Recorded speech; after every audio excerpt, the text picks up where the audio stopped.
ऐसा क्यों?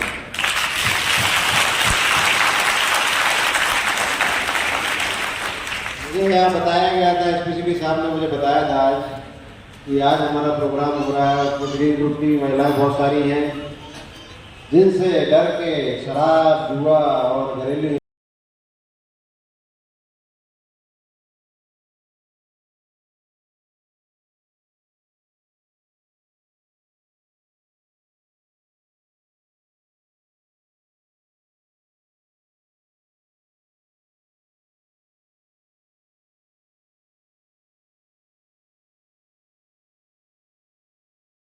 हमारे एसपी साहब मंच पर उपस्थित हमारे फिरोजाबाद के सम्मानित विशिष्ट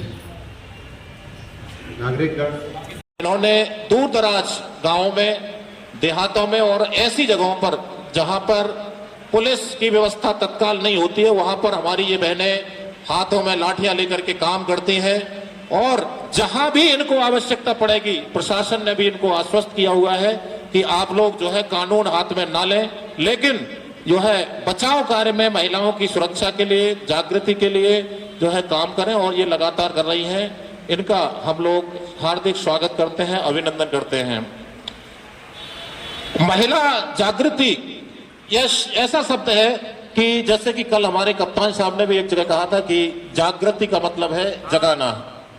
हम लोग ये देख रहे हैं कि जो आज के टाइम में जो रेशियो आया है महिलाओं से संबंधित अपराधों का, वह रेशियो सबसे ज्यादा इस बात का आया है कि महिलाओं को कठपुतली बनाकर उनके नाम से मुकदमे लिखा दिए जाते हैं, उनके नाम से झूठे मुकदमे लिखा दिए जाते हैं। जमीन जायदाद का केस होता है, लड़ाई आपत्ति है, लेकिन महिलाओं को आगे करके छेड़खानी जैसे केसों को नाम दिया जाता है, जिसमें हमारी बहनों की बेइज्जती भी होती है और बाद में यह केस झूठा भी पाया जाता है, तो वो भी गलत होता है। छेड़खानी का मुकदमा लिखा दिया गया है, जबकि पुरुष ज्यादातर आपस की लड़ाई को, जमीन जायदाद की लड़ाई को भी लिखवा देते हैं कि हमारी बहन के साथ छेड़खानी हुई है, हमारी बेटी के साथ छेड़खानी हुई है। और जब बेटियां बयान देने के लिए जाती हैं तो उनको वहां पर लज्जित होना पड़ता है और उनको ये पता भी नहीं होता है कि हमें क्या करना है। इसलिए बहनों को, महिलाओं को, माता बेटियों को जागरूक करने की आवश्यकता पड़ी। और हमारे बीच में अभी एसएसपी फिरोजाबाद पधारेंगे, वो भी आपको मार्गदर्शन देंगे। इसके बाद जो है एसपी सिटी महोदय भी रहेंगे और हमारे बीच में सीडीओ मैडम भी आएंगी, वो भी हमारे महिला बहनों को जो है संबोधित करेंगी। और हमारे नगर आयुक्त महोदय घनश्याम मीणा जी भी आने वाले हैं, वो भी आप लोगों को मार्गदर्शन देंगे। वो कार्यक्रम महिला सशक्तिकरण का है, महिला जागृति का है, इसलिए इसमें किसी तरह की कोई भी शिकायत लेकर के अधिकारियों के पास ना आए, ऐसा मुझे भी निर्देशित किया गया है। ये बताना है कि कोई भी मंच पर जो है इस तरह की कोई शिकायत लेके ना आए, नाली, खरंजा या जमीन जायदाद की, क्योंकि ये कार्यक्रम केवल महिला सशक्तिकरण के लिए और महिलाओं के लिए किया जा रहा है। अपने बच्चों को शिक्षित करने के लिए भी आप लोग जो है आगे बढ़िए, क्योंकि शिक्षा ही जब जीवन में आएगी तो निश्चित है कि अपराध की कमी होगी। तो आप लोग सशक्त भी बनिए और अपने बच्चों को शिक्षित भी करिए, पढ़ाइए भी, और अपराध के प्रति लड़ने के लिए पूरी तरह से सजग रहिए। अगर आप लोग जागेंगे तो निश्चित सभी लोग जागेंगे, दुनिया जागेगी। धन्यवाद। धन्यवाद अखिलेश जी। मंचा से हमारे डॉक्टर साहब, मुकेश जी, एसएचओ रसूलपुर, महिला सहायता प्रकोष्ठ के प्रभारी इंस्पेक्टर साहब तथा यहाँ की व्यवस्था को अमली जामा पहनाने वाले प्रभारी उत्तर कुलदीप दीक्षित जी और उनकी पूरी टीम तथा ऑडियंस के रूप में यहाँ पर विराजित विभिन्न हितों से संबंधित यहाँ पे स्टेक होल्डर्स हैं, सभी सम्मानित, चाहे वो व्यापार मंडल के हैं, जनप्रतिनिधिगण हैं, ग्रीन ग्रुप की हैं हमारी महिलाएं, जितने भी यहाँ पर हमारे सभी सम्मानित लोग इस सभागार में बैठे हुए हैं, सभी को मैं सादर नमस्कार करता हूं। यहाँ पर उपस्थित हमारे जो भी मीडिया के, चाहे वो प्रिंट मीडिया हो चाहे इलेक्ट्रॉनिक मीडिया है, उसके सभी प्रतिनिधिगण, आज का ये जो कार्यक्रम है ऑपरेशन जागृति, इसके बारे में मैं आपको बताना चाहूंगी कि इसकी लॉन्चिंग मथुरा में हुई थी और ये यूनिसेफ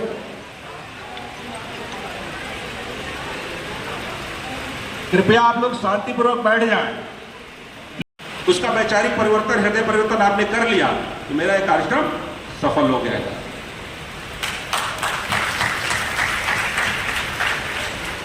कई बार आपने देखा होगा तो ऐसे जो हमारी महिलाएं बालिकाएं हैं जो हिंसा अपराध का शिकार हैं, उनके मनोबल को आपको बढ़ाना पड़ेगा। तो मैंने कह दिया कि ये तो बताया कि मानसिकता चेंज करें, उनके मनोबल को बढ़ाना पड़ेगा, उनकी मना स्थिति को आपको समझना पड़ेगा कि किस मना स्थिति में, किस मानसिक अवसाद में, किस मेंटल ट्रामा में वो चली गई हमारी बालिका और महिला। अगर हम एक तो वैसे परेशान हो गई, मैं यहाँ पे आचार्य जेबी कृपलानी की एक मैं यहाँ पे उक्ति को यहाँ उद्धृत करूंगा। मैं, उन्होंने कहा था अगर किसी के भौतिक शरीर का नाश किया जाता है यानी हत्या की जाती है तो उसका भौतिक शरीर नष्ट होता है। अगर किसी के साथ, किसी महिला और बालिका के साथ बलात्कार होता है तो उसकी आत्मा को मारा जाता है, उसकी आत्मा की हत्या की जाती है। इतना ये डिफरेंस है, हत्या और बलात्कार में ये डिफरेंस है। एक में आप सिर्फ भौतिक शरीर को नष्ट करते हैं, लेकिन बलात्कार में आप उसकी आत्मा को मारते हैं। आत्मा का मारा जाना आप समझ सकते हो, उसकी गंभीरता को आप सारे लोग समझ सकते हो।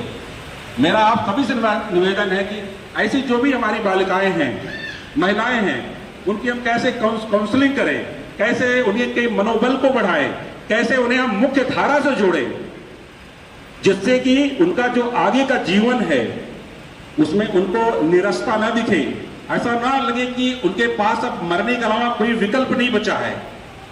आज हमारी सोसाइटी करीब करीब इस तरह का माहौल बनाने लगती है। अगर मैं गलत कह रहा हूं तो आप मेरा विरोध कर देना। आज हमारा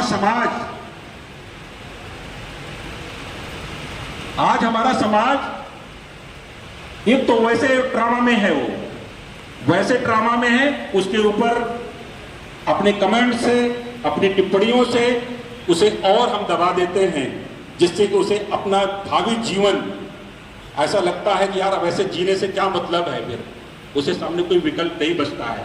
हमारा आपका दायित्व बनता है कि उसे हम मुख्य धारा से जोड़ें, उसे उसका पुनर्वासन करें, उसे रिहेबिलिटेट करें हम उसे, जिससे कि वो समाज को फेस कर सके, उसके गौरव को हम इतना बढ़ाएं कि उसे उस ट्रामा से उबर जाए, उसे भूल जाए। तब तो इस जागृति का मतलब है। आज का ये कार्यक्रम बेसिकली इसीलिए है।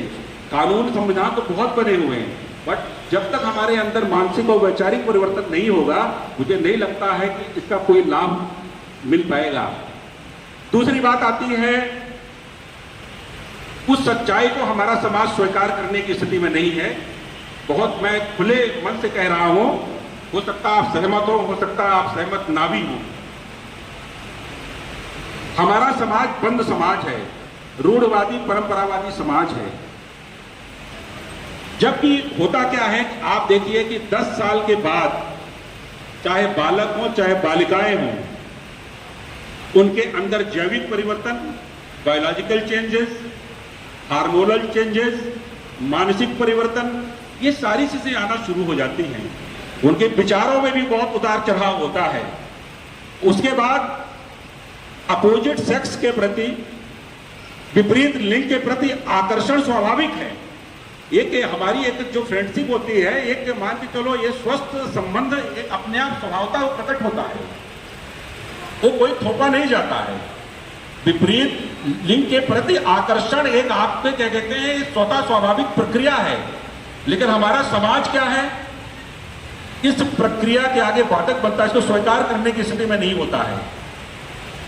तो हमारे बच्चे क्या होता है, हमारी बालिकाओं का क्या होता है, वो चूंकि आप सुनने की स्थिति में नहीं हो, ना उसको इतना स्पेस देते हो कि वो अपनी बात कह सके, ना इतनी उसको स्वतंत्रता देते हो कि वो अपनी बात अपने पेरेंट्स से व्यक्त कर सके, नहीं देते हो।